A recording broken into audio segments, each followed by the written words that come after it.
La dejaron ir después de 17 años, sin una sola palabra de agradecimiento, sin un apretón de manos, sin siquiera mirarla a los ojos. Elena permanecía inmóvil bajo la lluvia helada de aquella noche de marzo, abrazando una vieja caja de cartón donde guardaba su delantal desgastado y el cuaderno de recetas de su madre. Las lágrimas se mezclaban con las gotas de lluvia mientras miraba por última vez el restaurante donde había dejado su vida entera. Demasiado anticuada, habían dicho. No encajas con la nueva imagen corporativa. Y ahora, parada frente a un restaurante completamente renovado que llevaba su nombre en letras doradas, Elena todavía no entendía por qué la habían invitado. El cartel decía, «La mesa de Elena, donde ningún niño se queda con hambre». Su corazón se detuvo. Su nombre. ¿En un restaurante? De pronto, el sonido de motores de lujo rompió el silencio. 5 Rolls-Royce negros se estacionaron en perfecta formación frente a la entrada. Del primero descendió un hombre mayor, cabello plateado impecable, traje gris que probablemente costaba más que todo lo que Elena había ganado en su vida. Se acercó lentamente, estudiando su rostro con una intensidad que la hizo temblar. ¿Fuiste tú? Su voz se quebró ligeramente. ¿Fuiste tú quien alimentó a un niño sin hogar todos los días durante 10 años? Elena asintió confundida. El hombre cerró los ojos un momento, como si estuviera conteniendo décadas de emociones. Ese niño era mi nieto. Y entonces, del último auto, descendió una figura que hizo que el mundo de Elena se detuviera. Alto, seguro, con esos mismos ojos grandes que recordaba perfectamente. El niño tímido de las manos agrietadas ahora era un hombre. Y estaba sonriendo. Esa misma sonrisa cálida y radiante que ella había visto brotar poco a poco a lo largo de los años. Pero retrocedamos. Porque esta historia comenzó mucho antes, en una pequeña cocina donde el amor se servía en platos sencillos y las segundas oportunidades venían envueltas en papel marrón. Elena tenía 42 años cuando conoció al niño. Trabajaba como cocinera principal en La Mesa de Rosario, un restaurante familiar escondido en una esquina tranquila cerca del parque municipal. No era de esos lugares elegantes con manteles blancos y copas de cristal. Era el tipo de lugar donde los abuelos llevaban a sus nietos los domingos, donde los trabajadores almorzaban rápido entre turnos, donde todo olía a comida casera y nadie juzgaba si pagabas con monedas sueltas. Elena llegaba cada mañana a las 6, cuando las calles aún estaban oscuras y el rocío cubría las ventanas. Vivía sola en un departamento modesto a 20 minutos caminando. Sin esposo, sin hijos, sin familia cercana. Solo ella, sus recetas heredadas y un corazón demasiado grande para su propio bien. Los empleados la respetaban, aunque algunos la consideraban rara. ¿Por qué siempre preparaba comida extra? ¿Por qué dividía su propia porción del almuerzo? ¿Por qué pasaba sus descansos mirando por la ventana trasera como esperando a alguien? La respuesta tenía 7 años, medía apenas 1,20 m y esperaba cada día en la misma esquina del callejón trasero. El niño apareció por primera vez un martes de octubre. Elena lo vio mientras sacaba la basura, pequeño, delgado como un suspiro, con el cabello rizado apretado y las manos tan agrietadas que parecían de anciano. No lloraba, no pedía. Solo estaba ahí, acurrucado contra la pared como si quisiera volverse invisible. ¿Tienes hambre, mi amor?, le preguntó Elena suavemente, agachándose a su altura. El niño no respondió, pero sus ojos, Dios, esos ojos enormes y oscuros la miraron con una mezcla de miedo y esperanza que le partió el alma. Elena entró corriendo a la cocina, tomó la mitad de su almuerzo, un sándwich de pollo que había preparado para ella, lo envolvió cuidadosamente en papel marrón, agregó la leche de su refrigerio y salió de nuevo. El niño seguía ahí. Cuando vio la bolsa, sus manitos temblaron. La tomó con ambas manos como si fuera algo sagrado. Hizo una pequeña reverencia y desapareció corriendo entre las sombras del callejón. Elena se quedó parada ahí, bajo el cielo gris de octubre, sintiendo que algo fundamental había cambiado en su vida. No sabía su nombre, no sabía su historia, pero sabía que volvería, y ella estaría esperando. Si te está gustando esta historia de bondad extraordinaria, suscríbete y activa la campanita para no perderte el desenlace, porque lo que está por venir te va a dejar sin palabras. El niño se llamaba Iván, aunque Elena no lo supo hasta años después. Cuando lo conoció, era solo una sombra pequeña que aparecía 2 veces al día, al mediodía y antes del cierre. Siempre en el mismo lugar, siempre con la misma quietud antinatural para un niño de su edad. ¿Dónde vives, cariño?, le preguntó Elena una tarde lluviosa, mientras le entregaba la bolsa de papel marrón que ya se había vuelto rutina. Iván negó con la cabeza, los labios apretados. ¿Y tu mamá? Hubo un silencio largo, tan pesado que Elena casi podía tocarlo. Finalmente, el niño susurró con una voz que sonaba como hojas secas. Se murió cuando yo tenía 5. Elena sintió que algo se rompía dentro de su pecho. Se arrodilló despacio, sin acercarse demasiado para no asustarlo. ¿Y tu papá? No sé quién es. Esa noche, Elena no pudo dormir. Pensaba en ese niño de 7 años que había aprendido a no llorar, a no pedir, a volverse invisible para sobrevivir. Al día siguiente comenzó a dejar algo más que comida en esas bolsas marrones. Comenzó a dejar pedacitos de su corazón. Cada almuerzo llevaba una nota escrita con su letra inclinada. Hoy agregué un huevo extra. Come todo, mi amor. Dicen que va a llover esta noche. Busca un lugar seco para dormir, ¿sí? Este sándwich tiene queso doble. Es tu favorito, ¿verdad? Eres más fuerte de lo que crees, cariño. Iván creció con esas notas. Las guardaba todas, dobladas cuidadosamente en el bolsillo de su abrigo raído. Cuando aprendió a leer mejor, las releía en las noches frías, cuando el hambre no era de comida sino de algo más profundo. La certeza de que alguien, en algún lugar, se preocupaba por él. Elena nunca le contó a nadie sobre el niño. Era su secreto, su pequeña rebelión contra un mundo que podía ser tan cruel con los más vulnerables. Pero mantener ese secreto tenía un precio. Elena, el gerente la llamó un día, furioso. ¿Qué diablos crees que haces dándole comida a los vagabundos? Esto es un restaurante, no un comedor comunitario. Es solo un niño, respondió ella en voz baja sin levantar la mirada. Me importa un bledo si es un niño o el papa. Cada empleado tiene derecho a una comida por turno, y esa comida es para ti, no para repartir por ahí como Santa Claus. Elena asintió, pidió disculpas, y al día siguiente volvió a dividir su porción. Comenzó a comer menos, 1/4 de su almuerzo en lugar de la mitad.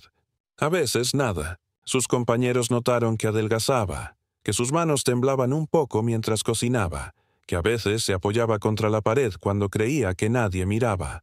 ¿Estás enferma?, le preguntó Carmen, la mesera más antigua. Estoy bien, mintió Elena, forzando una sonrisa. Solo un poco cansada. La verdad era que algunos días el hambre la mareaba. Su visión se nublaba mientras picaba vegetales. Sus piernas se sentían como gelatina después de estar parada 12 horas con el estómago vacío. Pero entonces escuchaba los pasos suaves de Iván acercándose a la puerta trasera, y de alguna manera encontraba fuerzas para sonreír, para escribir otra nota, para asegurarse de que el sándwich tuviera suficiente carne. Mientras él no tenga hambre, se repetía como un mantra. Yo estaré bien. Los años pasaron como páginas de un libro que nadie más leía. Iván creció, su voz cambió, sus hombros se ensancharon. Ya no cabía completamente detrás del contenedor de basura donde solía esconderse. Pero seguía viniendo, 2 veces al día, regular como el amanecer. Elena lo vio transformarse de un niño asustado en un adolescente callado, y luego en un joven serio pero amable. Nunca hablaban mucho, pero había una comprensión entre ellos que no necesitaba palabras. Ella era su constante en un mundo caótico. Él era su propósito en una vida solitaria. ¿Tú qué habrías hecho en el lugar de Elena? ¿Habrías arriesgado tu trabajo para alimentar a un desconocido durante años? Déjame tu opinión en los comentarios. Crew 10 años. 3.650 días. 7.300 bolsas de papel marrón. Innumerables notas escritas a mano. Kilos y kilos de comida que salieron de su propia ración. Elena nunca llevó la cuenta, pero su cuerpo sí. Las arrugas se profundizaron. El cabello se volvió gris. Las manos, que alguna vez fueron firmes, ahora temblaban un poco al sostener el cucharón. Y entonces, Un día de primavera, cuando los cerezos del parque estaban en flor, Iván no vino. Elena esperó en la puerta trasera con la bolsa marrón en las manos. Mediodía. Nada. Atardecer. Nada. Medianoche. El callejón seguía vacío. Al día siguiente encontró una nota doblada bajo una piedra en el lugar donde él solía esperar. Señorita Elena, necesito encontrar trabajo ahora. Haré mi mejor esfuerzo, como usted siempre hizo por mí. Nunca olvidaré. Iván. Elena se sentó en los escalones traseros del restaurante y lloró como no había llorado desde la muerte de su madre. No de tristeza, sino de algo más complejo. Orgullo, tal vez. Amor, definitivamente. Y un vacío repentino que no sabía cómo llenar. Los días se volvieron semanas. Las semanas, meses. La puerta trasera permaneció silenciosa. Las bolsas marrones desaparecieron. Elena volvió a comer su almuerzo completo, pero la comida sabía a ceniza en su boca. No sabía que a miles de kilómetros de distancia, su niño del callejón estaba a punto de cambiar todo. Era una tarde brutal de invierno en Sacramento. El tipo de frío que corta hasta los huesos y hace que la gente corra a refugiarse sin mirar atrás. Pero Iván, ahora con 22 años, se detuvo en seco cuando vio al anciano colapsar junto a la parada del autobús. La gente pasaba apresurada. Algunos miraban, pero seguían caminando. «No es mi problema», murmuraban. «Alguien más llamará a la ambulancia». Pero Iván no podía hacer eso. No después de haber sido invisible durante tanto tiempo. No después de conocer lo que se siente cuando el mundo entero te da la espalda. Sin dudarlo, levantó al hombre sobre su espalda. Pesaba el doble que él y corrió. Corrió como nunca había corrido, ni siquiera cuando huía de las pandillas del parque o de la policía que perseguía a los sin techo. Corrió porque una vida dependía de ello. Un derrame cerebral. Gritó al irrumpir en la sala de emergencias. «Creo que está teniendo un derrame». El caos se desató. Enfermeras corriendo. Médicos gritando órdenes. Máquinas pitando. Y entonces la frase que cambiaría todo. «Necesitamos sangre AB negativo ahora». Es extremadamente rara. Si no conseguimos un donante en los próximos 10 minutos, no sobrevivirá a la cirugía.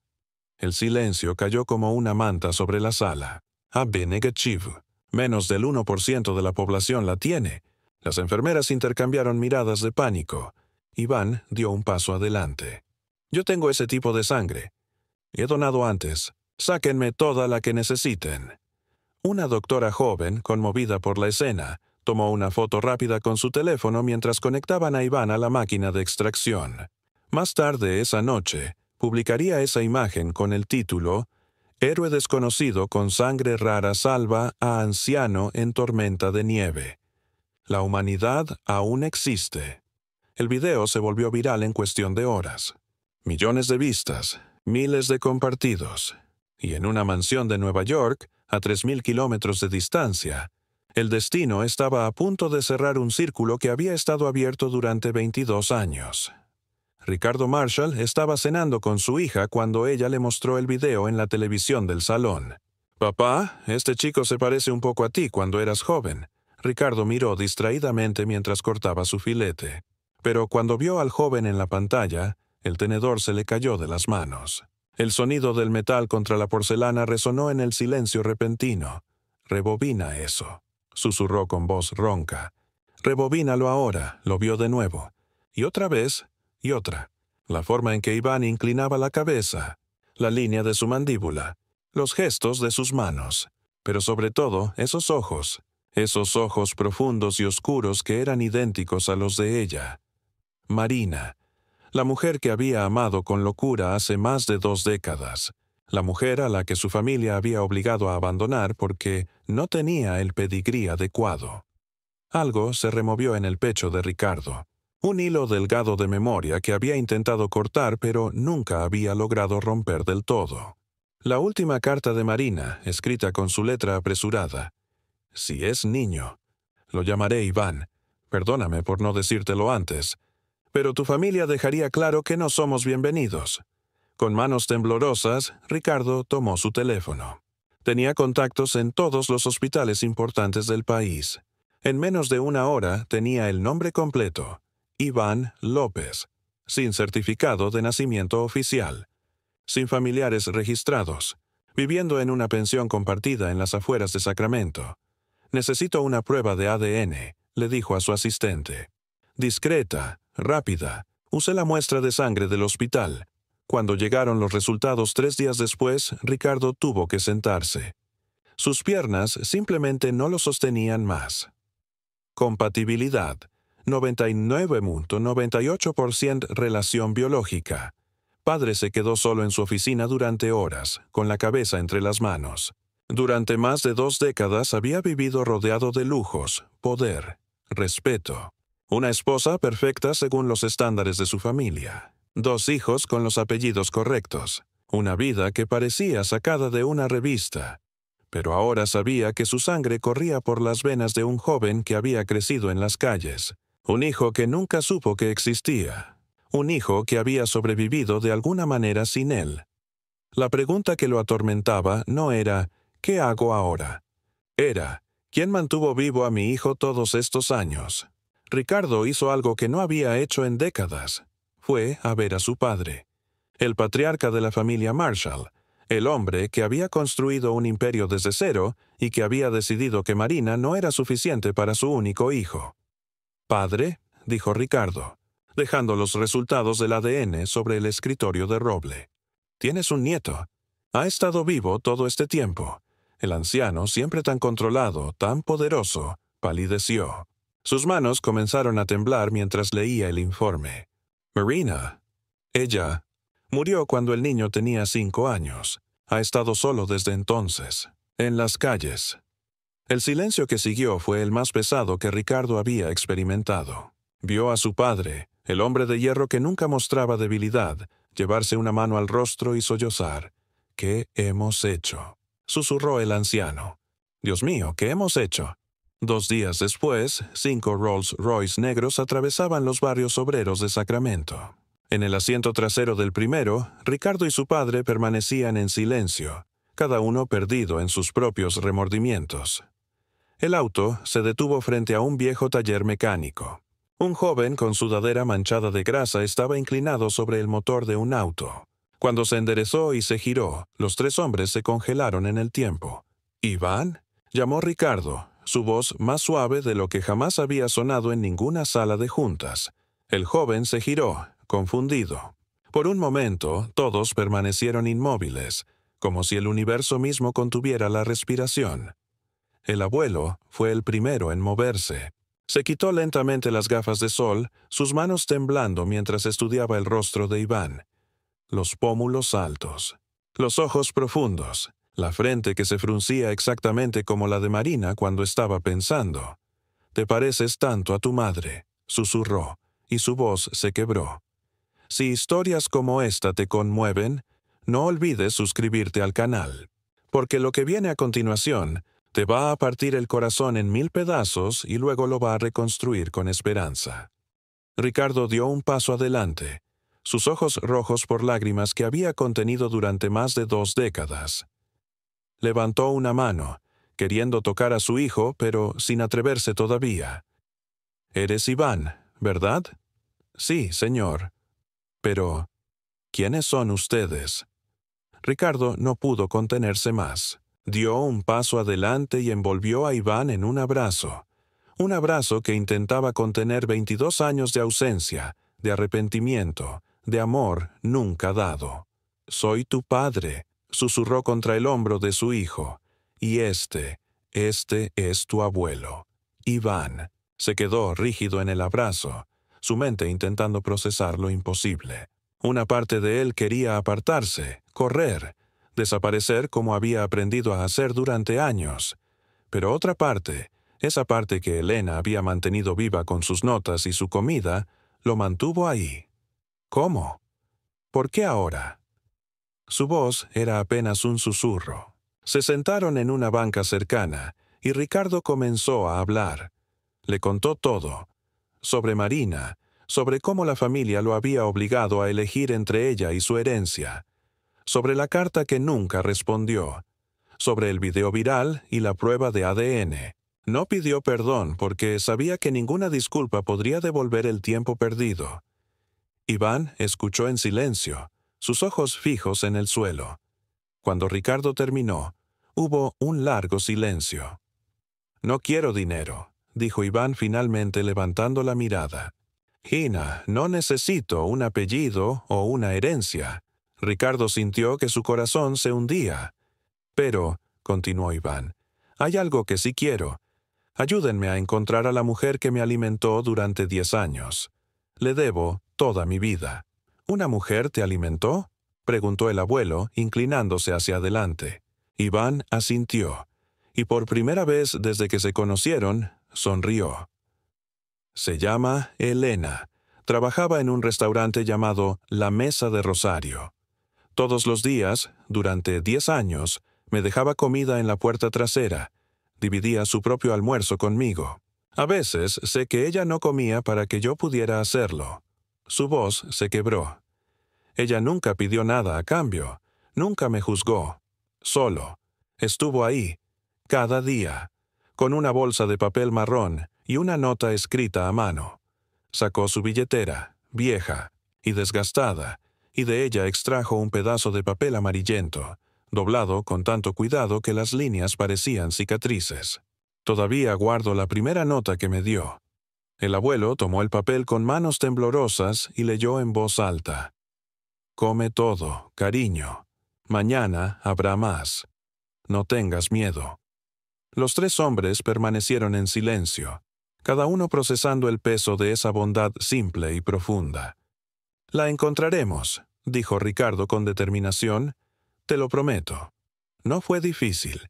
El restaurante seguía en el mismo lugar, aunque bajo nueva administración. Los empleados antiguos recordaban a Elena, la cocinera callada que siempre preparaba comida extra, la que fue despedida cuando la corporación compró el lugar. «Era demasiado anticuada», dijo el nuevo gerente con desdén. «No encajaba con nuestra imagen moderna». Iván tuvo que contenerse para no golpearlo. Encontraron a Elena trabajando en una pequeña tienda de comestibles empacando bolsas en la caja. Cuando la vio a través de la ventana, Iván se detuvo. Ahí estaba ella, más delgada, más gris, más cansada. Pero era ella, la mujer que había sido su madre cuando no tenía ninguna. «Esperen», les dijo a su padre y abuelo. «Hay algo que necesito hacer primero». Los Marshall compraron el antiguo restaurante esa misma tarde. Pagaron el triple de su valor sin pestañear. En una semana lo habían renovado completamente, manteniendo la esencia pero mejorando todo. Y sobre la entrada instalaron un letrero, nuevo: «La mesa de Elena, donde ningún niño se queda con hambre». Enviaron la invitación a Elena sin firma, solo con la dirección y la hora. Ella casi no fue.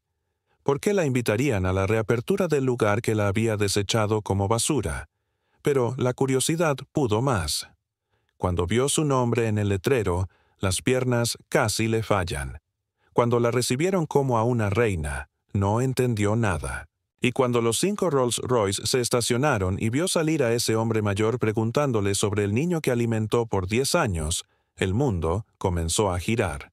Pero fue cuando Iván salió del último auto cuando todo cobró sentido. Él se acercó lentamente, como había hecho tantas veces años atrás, y le entregó una pequeña caja. Dentro, cuidadosamente preservadas, estaban todas y cada una de las notas que ella le había escrito durante una década. «Las guardé todas», dijo con voz entrecortada. «Cada una. Eran lo único que me recordaba que alguien en este mundo me quería». Elena comenzó a llorar. Por primera vez en años alguien la veía, no como una empleada desechable, sino como alguien que había importado profundamente en la vida de otro ser humano. «Este restaurante es tuyo», continuó Iván. «Siempre fue tuyo. Tú fuiste mi hogar cuando no tenía ninguno. Ahora quiero que tengas el tuyo». El restaurante se convirtió en algo más que un negocio. Se transformó en un símbolo. Cada día, decenas de comidas gratuitas se preparaban para los sin techo. No se pedían nombres, no se hacían preguntas. Solo tenías que tocar la puerta trasera y habría comida esperando. Elena nunca se quedó con las ganancias. Las usó para expandir la cocina, contratar a personas que habían vivido en las calles y, sobre todo, para asegurarse de que ningún niño en el vecindario se fuera a dormir con hambre. Los Marshall, la familia que una vez rechazó a Marina por no ser suficiente, ahora financiaban silenciosamente fundaciones para niños desfavorecidos. Algunos lo llamaban redención. Para Elena, era simplemente hacer lo correcto. La historia se viralizó, no por publicidad pagada, sino porque tocó algo profundo en millones de personas. Una mujer común que había hecho algo extraordinario sin esperar nada a cambio. Un niño abandonado que nunca olvidó la bondad recibida. Una familia rica que aprendió que el verdadero valor no está en los apellidos, sino en los actos. Elena nunca pidió reconocimiento. Solo quería hacer lo correcto, en silencio, consistentemente, con amor. Y de alguna manera, esa bondad silenciosa se convirtió en un fuego que iluminó corazones en todo el país. Una nota de papel. Una comida caliente. Un niño que el mundo casi olvida. Juntos, se convirtieron en una historia que hizo que millones se detuvieran y reflexionaran. Porque así funciona la bondad verdadera. En silencio, sin esperar nada a cambio, cambiando el mundo una vida a la vez. ¿Crees que Elena mereció el reconocimiento que finalmente recibió? ¿O la verdadera recompensa fue ver a Iván convertido en el hombre que llegó a ser? Déjame tu opinión en los comentarios. Y recuerda, nunca sabes cómo un simple acto de bondad puede cambiar una vida para siempre. A veces, todo lo que se necesita es una bolsa de papel marrón y un corazón dispuesto a compartir. Si esta historia te conmovió, compártela. Ayúdanos a recordarle al mundo que la compasión todavía existe, que la bondad todavía importa, y que cada uno de nosotros tiene el poder de ser el milagro en la vida de alguien más.